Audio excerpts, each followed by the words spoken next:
निरपेक्ष या तटस्थ की तरह आसीनम स्थित हुआ आसक्तम आसक्ति रहित तेषु उन कर्मसु कार्यों में। अनुवाद एवं तात्पर्य वैष्णविन भक्तिवेदांत स्वामी प्रभुपाद जी के द्वारा अनुवाद। हे धनंजय, ये सारे कर्म मुझे नहीं बांध पाते हैं। मैं उदासीन की भांति इन सारे भौतिक कर्मों में सदैव विरक्त रहता हूँ। तात्पर्य, इस प्रसंग में ये नहीं सोच लेना चाहिए कि श्री भगवान के पास कोई काम नहीं है, वे अपने वैकुंठ में व्यस्त रहते हैं। ब्रह्म संहिता में कहा गया है, आत्मरामस्य तस्यास्ति प्रकृत्यान समागमः। वे सतत दिव्य आनंदमय आध्यात्मिक कार्यों में रत रहते हैं, किंतु इन भौतिक कार्यों से उनका कोई सरोकार नहीं होता। सारे भौतिक कार्य उनकी विभिन्न शक्तियों के द्वारा संपन्न होते रहते हैं। वे सदा ही इस सृष्टि के भौतिक कार्यों के प्रति उदासीन रहते हैं। इस उदासीनता को ही यहाँ पर उदासीनवत कहा गया है। यद्यपि छोटे से छोटे भौतिक कार्य पर उनका नियंत्रण रहता है, किंतु वे उदासीनवत स्थित रहते हैं। यहाँ पर उच्च न्यायालय के न्यायाधीश का उदाहरण दिया जा सकता है, जो अपने आसन पर बैठा रहता है। उसके आदेश से अनेक तरह की बातें घटती रहती हैं। किसी को फांसी दी जाती है, किसी को कारावास की सजा मिलती है, तो किसी को प्रचुर धनराशि मिलती है, तो भी वह उदासीन रहता है। उसे इस हानि लाभ से कुछ भी लेना देना नहीं रहता। इसी प्रकार श्री भगवान भी सदैव उदासीन रहते हैं, यद्यपि प्रत्येक कार्य में उनका हाथ रहता है। वेदांत सूत्र में कहा गया है, वैषम्य नर घृण्य न। वे इस जगत के द्वंद्वों में स्थित नहीं है, वे इन द्वंद्वों से अतीत है। नहीं इस जगत की सृष्टि तथा प्रलय में ही उनकी आसक्ति रहती है। सारे जीव अपने पूर्व कर्मों के अनुसार विभिन्न योनियां ग्रहण करते रहते हैं और श्री भगवान इसमें कोई व्यवधान नहीं डालते हैं। ओम ज्ञानतिमिरन्धस्य ज्ञानाञ्जन शलाकया चक्षुरुन्मीलितं येन तस्मै श्री गुरवे नमः। श्री चैतन्य मनोभीष्टं स्थापितं येन भूतले स्वयं रूप कदा मह्यं ददाति स्वपदान्तिकं। वन्देऽहं श्रीगुरो श्रीयुतपदकमलं श्रीगुरोन् वैष्णवांश्च श्रीरूपं साग्रजातं सहगण रघुनाथान्वितं तं सजीवं साद्वैतं सावधूतं परिजनसहितं कृष्ण चैतन्यदेवं श्री राधा कृष्ण पादान् सहगण ललिता श्री विशाखान्वितांश्च। नमो ओम विष्णुपादाय कृष्णपृष्ठाय भूतले श्रीमते भक्ति विकास स्वामिनिति नामिने। नमो ओम विष्णुपादाय कृष्णपृष्ठाय भूतले श्रीमते भक्ति वेदांत स्वामिनिति नामिने। नमस्ते सारस्वते देवे गौरवाणी प्रचारिणे निर्विशेष शून्यवादी पाश्चात्य देशतारिणे। जय श्री कृष्ण चैतन्य प्रभु नित्यानंद श्री अद्वैत गदाधर शिवासादि गौर भक्तवृंद। हरे कृष्णा कृष्णा कृष्णा हरे हरे, हरे राम राम राम हरे हरे। हरे कृष्णा। अध्याय 9 के अंदर इस श्लोक में भगवान कह रहे हैं, न च माम तानि कर्माणि निबध्नन्ति धनंजय उदासीनवत् दासीनम असक्तम तेषु कर्मसु। भगवान कहते हैं न च, न का मतलब होता है कभी नहीं, च मतलब भी, मां मुझको, तानि कर्माणि, तानि कर्माणि ये शब्द प्रयोग किया गया भगवान के द्वारा। जैसे हम कहते हैं तानि पत्राणि, तानि पुष्पाणि, तो ये संस्कृत है। तो भगवान कहते हैं उस कर्म से मुझे बंधन नहीं होता है। तो भगवान किस कर्म की बात कर रहे हैं यहाँ पे? भगवान ने कहा तानि, वो कर्म मुझे नहीं बांधते। तो कौन से कर्म? तो भगवान ने क्या बोला? श्लोक क्रमांक 8 में पहले ही बता चुके हैं कि वो कर्म मुझको नहीं बांधते। कौन से कर्म? भगवान कहते हैं कि जब मेरे से सृष्टि प्रकट होती है और मेरे से सारे जीवात्माएं जब उत्पन्न होते हैं, तो हालांकि मैं सृष्टि को निर्माण करता हूं, लेकिन फिर भी तानि कर्माणि न च माम यानी कि मुझको नहीं बांध पाते हैं। वो कर्म मुझको नहीं बांध पाते। और फिर भगवान कहते हैं उदासीनवत आसीनम। यहाँ पे एक शब्द प्रयोग किया गया भगवान के द्वारा, उदासीनवत। ये वो वाला उदास नहीं जो हम सोचते हैं कि आज मैं बड़ा उदास महसूस कर रहा हूं, ये वो वाला उदास नहीं है। ये उदासीन वत का मतलब है भगवान तटस्थ है।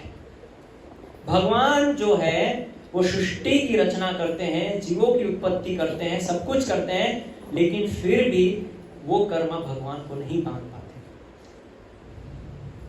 आपको एक आश्चर्य की बात ये बताना चाहूंगा कि हर एक जीवात्मा, प्रत्येक जीव इस सृष्टि के अंदर अपने कर्मों से बंधा हुआ है। वेदांत सूत्र के अंदर एक सूत्र बताया गया है, कर्मणा बध्यते जंतुः। ये सूत्र है, कर्मणा बध्यते जंतुः। जंतु का मतलब होता है सारे जीव, कर्मणा बध्यते, कर्म से बंधे हुए हैं। और जो जैसा कर्म करता है वैसा उसका बंधन होता है। जैसे उदाहरण स्वरूप के लिए, यदि कोई व्यक्ति अच्छा कर्म करता है तो उसको सोने की बेड़ियों से बांध दिया जाता है। कोई व्यक्ति यदि पाप कर्म करता है तो उसको लोहे की बेड़ियों से बांधा जाता है। बंधन दोनों को है, चाहे वो देवता हो चाहे वो मनुष्य हो, बंधन दोनों को है। क्यों? क्योंकि दोनों ही जीव है, एक उच्च जीव है और एक निम्न जीव है। तो हम जो हैं, हम निम्न प्रकार के जीव हैं, तो हमारे ऊपर बंधन है लोहे के बेड़ियों का। और ऊपर के जो लोग हैं, ऊपर के जो उच्च लोग हैं यानी देवी देवतागण, उसको उनको भी बांधा गया है, लेकिन सोने की चेन से। अगर कोई बोले मुझे बंधन हुआ है सोने की चेन से, अरे तुमको लोहे की चेन से बांधा, मुझे देखो सोने की चेन से बांधा, कितनी बढ़िया। अरे भाई बंधे तो दोनों ही हैं, वो फर्क क्या पड़ता है उससे कि आप लोहे से बंधे हो कि सोने से बंधे हो? बंधे तो दोनों ही हैं। तो इसीलिए कोई यदि ये कामना करता है कि मुझे देवी देवता का पद चाहिए या मैं देवी देवता बन जाऊं, तो वो भी संसार में एक प्रकार का बंधन ही है। इसलिए भगवान कहते हैं लेकिन जब मैं कोई काम करता हूं मुझे उसका बंधन नहीं लगता है। और भगवान ये जो श्लोक है 9वें अध्याय का आज का 9वां श्लोक, ऐसा ही भगवान ने पहले चतुर्थ अध्याय में श्लोक क्रमांक 14 में बोला था अर्जुन को। आप कभी घर जाके गीता पढ़िए, आज का ये जो श्लोक है, न च माम तानि कर्माणि निभग्नन्ति धनंजय, ये सेम ऐसा ही कुछ भगवान ने चतुर्थ अध्याय श्लोक क्रमांक 14 के अंदर भगवान ने पहले ही अर्जुन को बोला था। क्या बोला था? तो भगवान क्या कह रहे हैं, न माम कर्माणि लिम्पन्ति न मे कर्म फले स्पृहा। भगवान कहते हैं कि मुझ पर किसी भी कर्म का प्रभाव नहीं पड़ता। न माम कर्माणि लिम्पन्ति न च माम तानि कर्माणि, और यहां आया है न माम कर्माणि लिम्पन्ति, शब्द एक जैसे ही है दोनों के। तो भगवान कुल मिला के ये कहना चाह रहे हैं कि मैं जब कोई भी सृष्टि में कार्य करता हूं, कोई भी कर्म करता हूं, मुझे उसका बंधन नहीं लगता है। और एक सबसे बड़ी विचित्र बात यह है कि जीवात्मा कर्म करने की इच्छा और उस कर्म करने की इच्छा के पीछे पूरा उसके लिए भरसक प्रयास, ये दो चीज की वजह से उसको फल मिलता है। अब मैं आपको एक चीज बताता हूं जो कि बहुत महत्वपूर्ण है। कर्म करने की हमारे अंदर जो इच्छा है वो क्या है? शाश्वत नहीं है। वो तो आपके अंदर आज इच्छा है, कल नहीं है। आपके अंदर जो आज इच्छा है जरूरी नहीं वो कल हो। और उसके कारण आप जो प्रयास करते हैं उसको पाने के लिए जो मेहनत करते हैं और उससे जो फल भी मिलता है वो भी शाश्वत नहीं है, वो भी नश्वर है। लेकिन एक सबसे बड़ी दुर्घटना आपके साथ क्या हो गई? क्योंकि आपने केवल इच्छा की और उस इच्छा मात्र से आपको बंधन लग गया। कितनी विचित्र बात है। कर्म के लिए मैंने प्रयास किया, मेहनत की, फल मिला, लेकिन वो हमेशा तो मृत्यु पर्यंत नहीं रहता है। और मैंने जो इच्छा की वो आज है कल नहीं है, लेकिन मेरे खाली एक इच्छा करने मात्र से मेरा इस सृष्टि में बंधन हो गया। कितनी विचित्र। तो ऐसे जब भी कोई जीवात्मा किसी भी प्रकार की कोई इच्छा करता है, मन में उसके अंदर अगर ये आ गया कि ये इच्छा है मेरी, समझ लीजिए आपका बंधन हो गया उसी समय। क्यों? क्योंकि जब आपके अंदर इच्छा आ गई मतलब स्वाभाविक है अब आप उसके लिए प्रयास करेंगे। क्यों? क्योंकि अगर आपके अंदर इच्छा है तो उसको पाने के लिए प्रयास तो करना पड़ेगा, मेहनत तो करनी पड़ेगी, तो वहीं से आपका बंधन शुरू हो जाएगा। इसीलिए हम लोग कर्म के बंधन में बंधे हुए हैं। लेकिन भगवान चतुर्थ अध्याय में क्या बोल रहे हैं? इति माम यो भी जानाति कर्म भीर न स बध्यते। भगवान कह रहे हैं जो मेरे संबंध में इस सत्य को जानता है वह भी कर्मों के फल के पास में नहीं बनता। भगवान कह रहे हैं कि कोई व्यक्ति अगर इस कर्म के बंधन में नहीं बंधना चाहता है तो उसको पहले ये जानना होगा कि मुझे किसी भी कर्म का बंधन नहीं बनता है। जब वो ये जान लेगा तो वो जो व्यक्ति है उसको भी कर्म का बंधन नहीं लगेगा। इसीलिए हमारी जो भी आज वर्तमान में स्थिति है, कोई व्यक्ति बहुत गरीब है, कोई व्यक्ति बहुत अमीर है, और कभी कभी ऐसा होता है कि अमीर के घर में भी किसी का जन्म होता है तो उसके हाथ पांव ठीक नहीं होते हैं, वो विकलांग होता है। लेकिन कभी कभी ऐसा भी होता है कि गरीब घर में जन्मा हुआ बच्चा भी आईपीएस आईएएस ऑफिसर बनता है। ये क्या है? कर्म बंधन है, ये उसका कर्म बंधन है। लेकिन हमें क्या लगता है कि भगवान क्या करते हैं? पक्षपात करते हैं। ये भावना जब जीव के अंदर आ जाती है कि भगवान जीवों के साथ पक्षपात करते हैं, तब वो भगवान से विद्रोह करना चालू करता है। तब वो भगवान से क्या करता है? मुख मोड़ लेता है। क्यों? क्योंकि वो देखता है भगवान मेरे साथ ऐसा पक्षपात क्यों कर रहे हैं? किसी को गरीब बनाया, किसी को अमीर बनाया। गरीब और अमीर बनाना भगवान के हाथ में नहीं है, ये ध्यान रखिए। किसी भी जीव को गरीब बनाना, शिक्षित बनाना और किसी व्यक्ति को अनपढ़ बनाना और गरीब बनाना, ये भगवान के हाथ में नहीं है। किसके हाथ में? जीवात्मा के हाथ में। और ये इसके हाथ में क्यों है? क्योंकि उसने कर्म किए हैं। तो जब हम कोई ऐसा कर्म करते हैं, हो सकता है हमें उसका परिणाम अभी ना मिले, लेकिन उसका परिणाम अगले जन्म में मिले। इसीलिए कभी कभी वो जो दंड है हमको अगले जन्म में दिया जाता है। इसीलिए कभी कभी बहुत अच्छे अमीर कुल में जन्म हुआ है, लेकिन क्या है? पैरालाइज हो गया। क्या काम था? अच्छे अमीर घर में उसका जन्म हुआ है, लेकिन उसको पैरालाइज, लकवा हो गया। क्या काम था? क्यों? क्योंकि उसके कर्म ऐसे। तो भगवान क्या कह रहे हैं? मैं उदासीनवत हूं। अब ये जो वत शब्द है, प्रत्यय जिसको कहते हैं, जैसे मातृवत, पितृवत, देववत। मातृवत मतलब माता जैसी। जैसे उदाहरण के लिए लोष्ट्रवत। मान लीजिए मैं यहां पे, मेरे पास 50 का नोट है। ये क्या है? 50 का नोट है, और मैं इसको यहां रख देता हूं। तो अभी शास्त्र में क्या बताया है कि दूसरों की संपत्ति को लोहे के समान मानो। क्या मानो? लोहे के समान। अगर रास्ते में आप जाओ और लोहा पड़ा हो तो आप उठाओगे नहीं। तो अगर कोई बोल सकता है प्रभु जी ये तो 50 का नोट है ना, इसको लोहा क्यों मानना है? कोई बोल सकता है कि प्रभु जी ये तो 50 की नोट है, इसको आप लोहा क्यों बोल रहे हैं? इसको मैं लोहा नहीं बोल रहा हूं, लोष्टवत। ये लोहे जैसा है, लोहे जैसा है, लोहा नहीं है। उसी प्रकार मातृवत, सभी स्त्रियों को मातृवत, माता जैसा। हालांकि मेरी वास्तविक माता मेरे घर में है, लेकिन उसके अलावा जितनी भी स्त्रियां हैं ये माता है, इसलिए बोला जाता है मातृवत। हालांकि ये पैसा है, 50 की नोट है, मानता हूं, लेकिन ये क्या है? लोष्टवत। ये लोहा नहीं है, लेकिन लोहे के समान है। इसीलिए भगवान उदासीन नहीं है। अगर भगवान यहां पे उदासीन बोल देते तो भगवान के कर्तापन का भाव चला जाता। इसीलिए भगवान ने क्या बोला? उदासीनवत, मतलब तटस्थ होकर कार्य करता। और इसके लिए स्वामी प्रभुपाद जी ने बहुत सुंदर उदाहरण दिया है।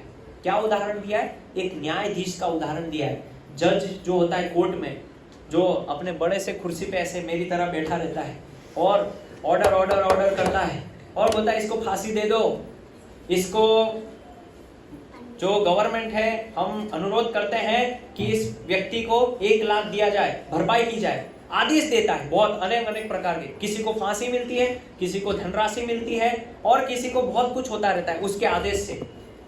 और श्री प्रभुपाद जी एक और उदाहरण समझाते हैं कि जैसे कोई राजा होता है और राजा जब राज्य के अंदर किसी अपराधी और कैदी को जब दंड देता है, जिसने चोरी की, कुछ भी हो सकता है, उसने कुछ अपराध किए हो राज्य में, तो कभी कभी राजा उसको फांसी की सजा देता है। तो क्या फांसी राजा ने दी है या नहीं? क्या कहते हैं आप? हाँ वाले कितने हैं? हाथ उठाइए। और ना वाले कितने? क्या फांसी की सजा राजा ने दी है? हाँ हाथ उठाइए। और ना वाले भी हाथ उठाइए। कितने बोलते हैं हाँ राजा ने फांसी दी? बोलिए।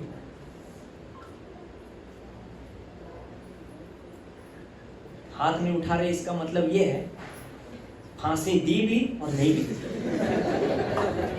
नहीं सही है, ये उत्तर बिल्कुल सही है। अब कैसे सही है ये समझते हैं।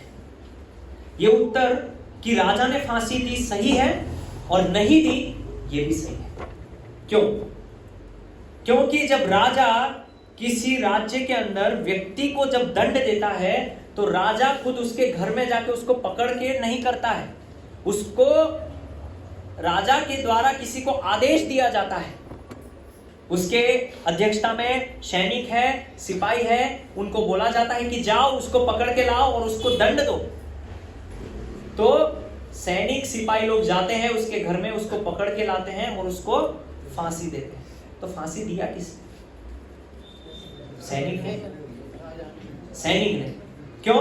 क्योंकि सैनिक पकड़ के लाया और उसको कारागार में डाल दिया और फांसी दे दी। लेकिन राजा ने फांसी दी। क्यों? क्योंकि उसके आदेश से उसको दंड मिला।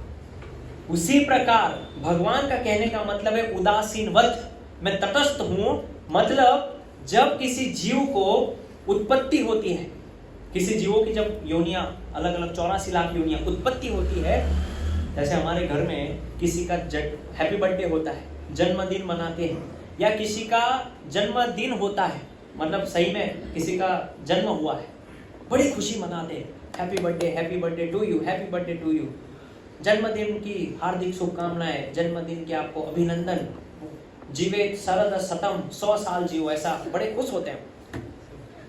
लेकिन भगवान क्या बोल रहे हैं कि जब किसी योनियों की उत्पत्ति होती है, यानी कि जीवों की जब उत्पत्ति होती है, तब मैं उससे हर्षित नहीं होता हूं। भगवान को प्रसन्नता नहीं होती है, और ना ही भगवान को इसमें खुशी है कि मुझे सृष्टि की रचना करनी चाहिए। भगवान को इसमें कोई खुशी नहीं। और ना ही भगवान खिन्न होते हैं जब किसी जीव का मरण होता है। हम लोग खिन्न हो जाते हैं ना जब कोई मरता है, तो शोक में चले जाते हैं। लेकिन भगवान के साथ ऐसा नहीं है। इसीलिए भगवान इस श्लोक में क्या बोल रहे हैं? उदासीन वत जैसा मैं तटस्थ हूं। और फिर भगवान कहते हैं कि असक्तम। असक्तम का मतलब क्या है? भगवान कहते हैं कि जब मैं कोई कर्म करता हूं, यानी कि मैं प्रकृति को आदेश देता हूं, और प्रकृति सब कर लेती है, यानी कि प्रकृति को पता है कि किस जीव के साथ कैसा व्यवहार करना है। और प्रकृति क्यों कर रही है? क्योंकि भगवान ने उसको आदेश दिया है। तो इस तरह से भगवान सृष्टि में अपना हस्तक्षेप कर रहे हैं और नहीं भी कर रहे हैं। तो कैसे? क्योंकि उन्होंने प्रकृति को आदेश दिया है और वो कर रही है। और नहीं कर रहे इसलिए क्योंकि भगवान व्यक्तिगत खुद उसमें नहीं है। इसीलिए उदासीनवत। जब कोई ये जीव जान लेता है कि भगवान को कोई भी प्रकार का कर्म बंधन नहीं लगता है, इसीलिए कुछ नास्तिक मूर्ख लोग कहते हैं कि भगवान अभी 27वें नरक में दंड भुगत रहे हैं। क्यों? क्योंकि गोपियों के साथ उन्होंने लीला की।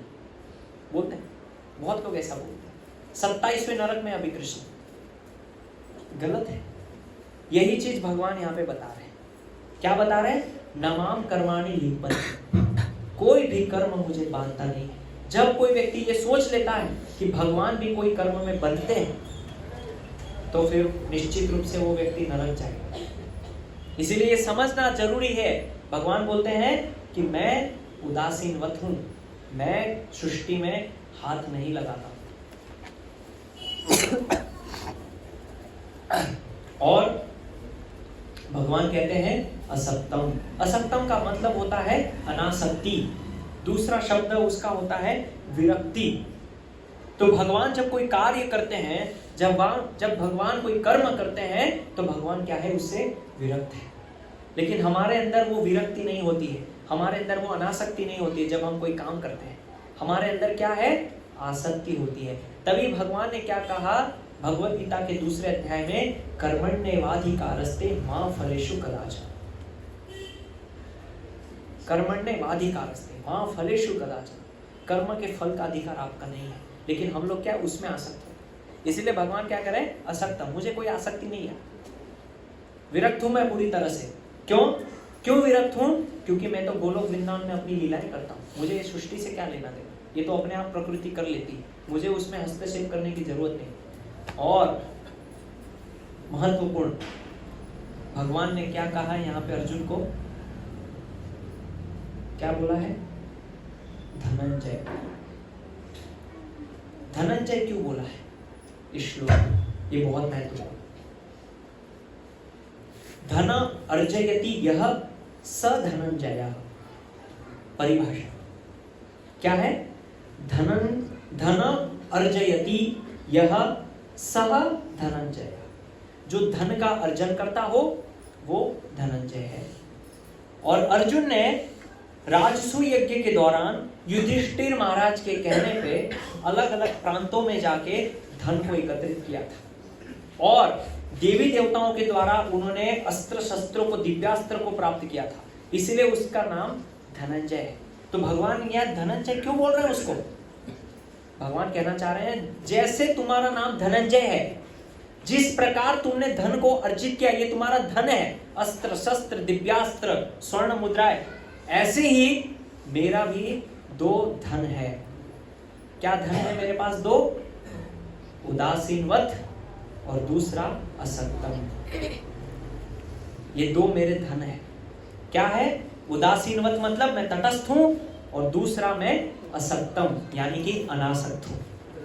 जैसे तुम्हारे पास ये धन है, दिव्यास्त्र ये वो सब, उसी प्रकार मेरे पास भी दो धन है। तो ये आज का श्लोक ये भगवान कहना चाहते हैं, उदासीनवत है पहला धन, और दूसरा धन अनासक्ति, विरक्ति, ये मेरे अंदर है। तो जब कोई ये जान लेता है तब उसको भी ये बंधन नहीं लगता है, भगवान कह रहे हैं। और इसीलिए मैं भौतिक कर्मों से सदैव विरक्त रहता हूं। इसलिए भगवान ने क्या कहा, असक्तम तेषु कर्मसु, उन कर्मों से मैं हमेशा विरक्त रहता हूं, ऐसा भगवान कहते हैं। तो इसीलिए जो भगवान के जो गुण है, दिव्य गुण है, उस दिव्य गुणों की विशेषता यह है कि भगवान भौतिक प्रकृति से कभी लिप्त नहीं होते, भगवान भौतिक प्रकृति से परे होते हैं, इसीलिए उनको दिव्य कहा गया है। लेकिन हम लोग को दिव्य नहीं कहा गया है, हम लोग दिव्य नहीं है, भगवान दिव्य है। कैसे दिव्य है? भगवान यहाँ पे भी है, गोलोक वृंदावन में भी है, सब जगह है, वो अपना विस्तार करते हैं।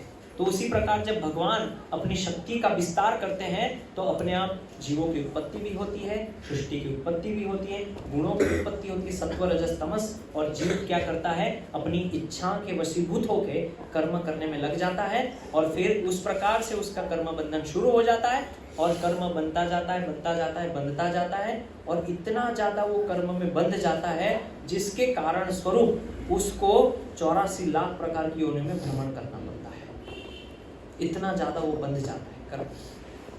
तो इसी कर्म के बंधन से बाहर निकलना है।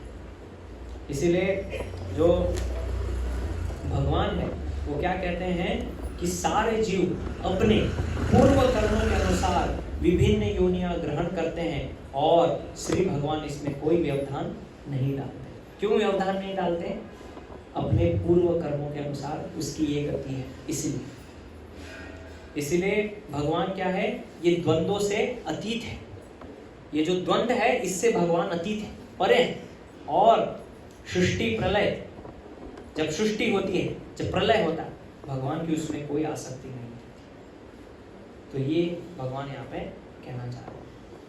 हरे कृष्णा कृष्णा कृष्णा हरे हरे, हरे राम राम राम हरे हरे। श्रीमद् भगवद गीता यथारूप की जय। श्रील प्रभुपाद की